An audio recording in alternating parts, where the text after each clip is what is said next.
돈이 되는 TV, 백TV 부자 되는 TV, 백TV 시작하겠습니다. 안녕하십니까. 백TV의 백PD 시작하겠습니다. 자, 오늘은 우리나라 역대 대통령 비선 실세 국정농단 및 대통령 후보 비리 가능성에 대해 알아보겠습니다. 야, 저번 시간에는 우리 미국 대통령 당선인 신분에 있는 도널드 트럼프에 대해 알아봤죠. 지금 우리나라는 박근혜 최순실 게이트로 나라 전체가 혼란에 빠져 있습니다. 뭐 이거 재밌는 정치 영화 보는 것 같아요. 그죠? 너무 망신스럽고 해서 뭐 외국 친구들한테 알리기도 좀 그래요. 뭐 사실 제가 외국 친구가 있는 건 아닙니다. 제 아는 이제 분 중에 비즈니스를 아주 크게 하시는 분이 있어요. 이분이 중국과 철강 무역을 하시는데, 이 우리나라 이 최순실이 박근혜 때문에 이 정치 리스크가 너무 많다. 그래서 이 무역에도 적잖지 않게 영향을 준다고 합니다, 지금. 족같은 현상이에요. 그리고 이 대륙에, 이거 중국에 있는 아이들이 이 우리나라 정치는 너무 미숙하다고. 이 정말 애들 놀이터 같다고 비아냥거리죠. 야, 이게 중국 애들한테까지 그런 소리를 들을 정도면 우리나라의 끝입니다. 이 우리나라 비리는 이 중국에 비하면 정말 아무것도 아니에요. 다들 아시죠? 일단 각설하고요. 야, 하지만 여러분도 잘 아셔야 해요. 이 분명 근혜공주가 잘못을 했고 최순실이 엄청난 범죄를 저질렀습니다. 하지만 과거 어느 정권에도 이 실세는 있었어요. 이 대통령이 알든 모르든 뭐 실세가 갖다 바치든 마약보다 더 심한 포퓰리즘에 중독되어서 이 가문의 영광, 본인의 영광, 주변 사람들의 영광을 위해 욕심이 끝이 없는 그런 짐승만도 못한 사람들이 있었습니다. 왜 우린 그거 몰랐을까요? 자, 국민의 등에 빨대 꽂아 호의호식한 사람들이 있었습니다. 누구 말대로 다 단두대 보내야 돼요. 다 죽여버려야 됩니다. 자, 이제 최순실이보다 훨씬 부패하고 악질이었던 실세들도 있었습니다. 이제 대표적인 인물이 고 김영삼 대통령의 차남 김현철 씨죠. 어제가 이제 김영삼 대통령 추모 일주기였는데 아마 참석하셨을 거예요. 예, 가서 뭐 또 정관계 사람들하고 인사를 했겠죠. 돈은 아주 많아요, 지금. 자, 이 사람은 이제 김현철 씨죠. 이 사람은 당시 대통령 밑에 소통령이라 부르며 국정농단의 앞장을 섰습니다. 자, 김현철 씨는 특별한 지책이 없었어요. 그냥 비선 실세 대통령의 아들, 그러니까 아빠 아들이었죠. 비선 실세로 국정 전반에 막강한 영향력을 행사를 합니다. 이 대표적인 사건이 한보그룹의 티켓 대출 사건이 있었어요. 당시 한빛은행, 지금 우리은행이죠. 한빛은행에 압력을 넣어서 한보그룹에 엄청난 돈을 대출해 줍니다. 그 대가로 한보그룹으로부터 약 60억의 거금을 받죠. 김현철 씨. 날로 먹은 거죠. 60억보다 더 많다는 소리가 많아요. 자, 세금 포탈, 그리고 뭐 다양한 이건에 개입하면서, 아이고, 우리 딸도 김현철 씨를 아나 봐요. 예.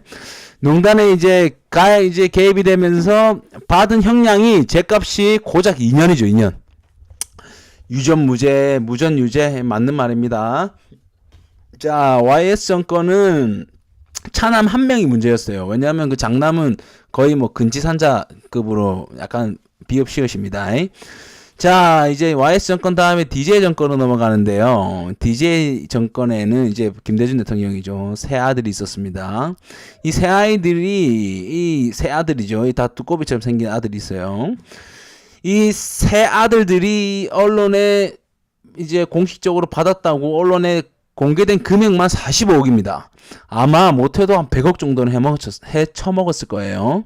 자, 개인적으로 고 김대중 대통령을 상당히 존경합니다. 뭐 어떻게 새 아들은 하나같이 못났는지 이해하기 힘든 부분입니다. 자, 어린 시절엔 아버지 고 김대중 대통령이 집에 안 들어갔을 거예요. 정치한답시고 여기 자고 저기 자고 집이 여러 개 있었겠죠. 그래서 분명히 가정교육에 아마 소홀했을 겁니다. 그래서 그 못난 두꺼비 세 자식이 나오지 않았을까라고 생각을 합니다. 자, 다음은 이제 영화 변호인의 실제 주인공이죠. 고 노무현 대통령입니다. 자, 노무현 대통령 시절에는 자신의 친형이었죠. 노건평 씨. 그 노건평 씨의 별명이 봉화대군이었어요. 김해 봉화 지역의 대군이다. 소위 말해서 뭐 왕자라는 말이죠. 뭐 뭘 해도 자기 마음대로 다 할 수 있었어요. 뭐 지금 한간에 떠도는 소문이 노건평 씨가 서울의 각 구에 빌딩이 한 채씩 다 있다. 뭐 이런 소문까지 돌고 있습니다. 아무튼 노건평 씨가 헤쳐먹는 바람에 노무현 씨가 대통령 그 검찰 조사를 받게 되죠. 그 조사를 받으면서 이제 자살하게 됩니다. 우리나라의 큰 별을 잃고 말지요. 아직도 생생히 기억합니다.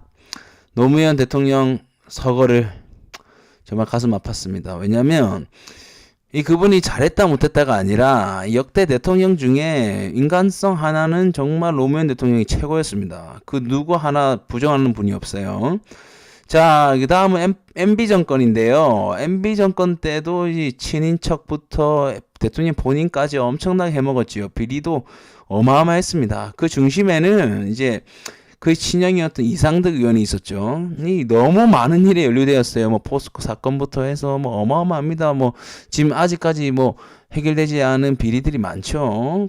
앞에 이야기한 거와 같이 어느 정권이나 친인척 및 측근들의 국정농단은 존재합니다. 대선은 아직 1년 이상 남았어요, 여러분. 탄핵이나 하야 못해요. 이거 안 됩니다. 사실상 힘들어요. 그리고 트럼프처럼 국민의 가려운 곳을 시원하게 해줄 새롭고 신선한 대통령 후보가 나타날 시간은 충분합니다. 하지만 우리에게 희망은 있지만 가능해 보이진 않아요. 왜냐하면 자, 뭐 그렇게 정치가 쉽지가 않습니다. 우리나라는 기득권들이 워낙 강성이기 때문에 뉴페이스가 뭐 등장하기 힘들어요. 자, 그러면 우리나라에 지금 현재 거명되는 대통령 후보에 대해 알아보겠습니다. 첫 번째, 현재 지지율 1위를 달리는 문재인 후보입니다. 문재인 후보, 이분 아주 구립니다. 똥냄새 많이 나요.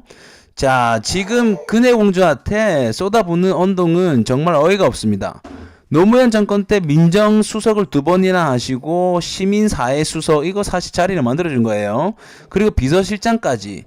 임기 내내 청와대에서 먹고 살았어요. 노무현 대통령과 함께 바로 최측근에 있던 분이 문재인입니다. 다시 이야기하면 노무현 정권에서 벌어진 국정농단 사건의 사실상 총책임자는 문재인이었습니다. 멀리 갈 필요도 없고요. 정사문 총무비서관 사건에 대해만 알면 돼요. 정사문 총무라는 사람이 박영차 회장으로부터 뇌물을 수차례 받아 챙깁니다. 그리고 이 간땡이가 부어가지고 대통령 특수활동비까지 해먹어요. 샤킹했다 그러죠. 그 사건이 있을 때 문재인은 도대체 뭘 했냐고요. 다른 사람은 몰라도 문재인만큼은 최순실 사건을 이유로 박근혜 정권을 비판할 자격이 없습니다. 최순실이보다 더하면 더했지 덜하지 않았고, 다만 최순실이보다 자신을 보호해줄 정치 사회적 친구가 많았다는 게 조용히 넘어갈 수 있었던 이유입니다. 그래서 사람은 친구들이 있어야 돼요. 여러분 명심하세요. 자, 만약 문재인이 대통령이 된다면 그 후에 일들은 아마 불보듯 뻔할 겁니다. 자, 다음은 또 야권의 대표 주자죠. 안철수 의원입니다. 그 사람이 과연 깨끗할까요? 피부는 깨끗할 거예요. 뭐 햇볕을 안 보니까. 그분은 부산 출신의 금수저입니다. 금수저 중에 금수저고 평생 수제 소리 들으며 떠 받들어지며 자랐어요. 실패하지 않았죠. 뭐든 다 성공을 했죠. 그리고 정치도 성공을 할 뻔했는데 뭐 이게 끝일 것 같아요. 자, 정치의 미술가이고 정치의 외따나입니다. 그래서 절대 단독으로 절대 대통령이 안 돼요. 야권 통합이 되면 그가 대통령이 될 수 있습니다. 하지만 야권 통합 과정에서 자신을 도와주고 자신을 밀어주는 사람에게 특혜를 주고 의지를 할 겁니다. 안철수도 안 됩니다. 박근혜보다 더 할 수 있어요. 마지막으로 반기문 유엔 사무총장입니다. 이분 이분만 보면 사람이 상당히 좋아요. 괜찮아요. 왜냐면 뭐 외교 능력이야 이미 검증이 되어 있고, 그리고 그분이 이제 걸어왔던 업적을 보면 약점이 없습니다. 정말 제가 이 거명하는 세 분 중에 최고 탑이에요. 하지만 한국 정치판에서 활동하게 되면 변할 겁니다. 자리가 사람을 만들죠. 자, 그분에게 가장 어울리는 말은 중국 사자성어 중에 귤화위지라는 말이 있어요. 귤화위지. 이게 무슨 뜻이냐면 이 강남의 귤을 강북에 옮겨 심으면 탱자가 된다라는 뜻이죠. 아무튼 누가 되든 한국의 대통령이 된다면 다들 한몫 챙기기 바쁠 겁니다. 자기가 안 챙겨도 실세들이 챙겨서 갖다 바치기도 할 거고 갖다 바치는 과정에서 또 조금씩 샤킹 할 거고요.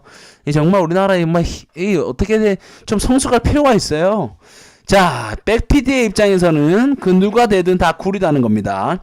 지금 대통령 탄핵과 하야의 목소리 높이며 매일 국민을 선동하는 멘트 날리는 대통령 후보님들, 남 가르마 신경 쓰지 마시고 자기 가르마부터 신경 쓰세요. 진정 국민과 이 나라를 위하는 길은 하루빨리 국정, 민생 안정과 경제 살리기입니다.